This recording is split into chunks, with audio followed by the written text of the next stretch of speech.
Həzrəti Hüseyn əleyhissalam bir neçə yerdə möhkəm ağlayıb, bir də xeymədən ayrılanda, yaxınları ilə sağollaşanda və ata mindi və hərəkət eləmək istəyəndə at hərəkətə gəlmədi.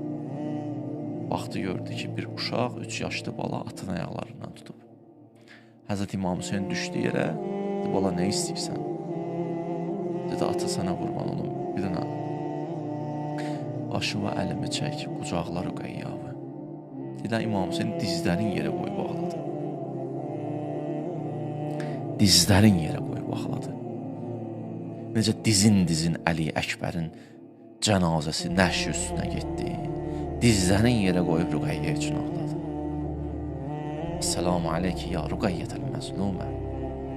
Ay 3 yaşlı bala, salam olsun sənə.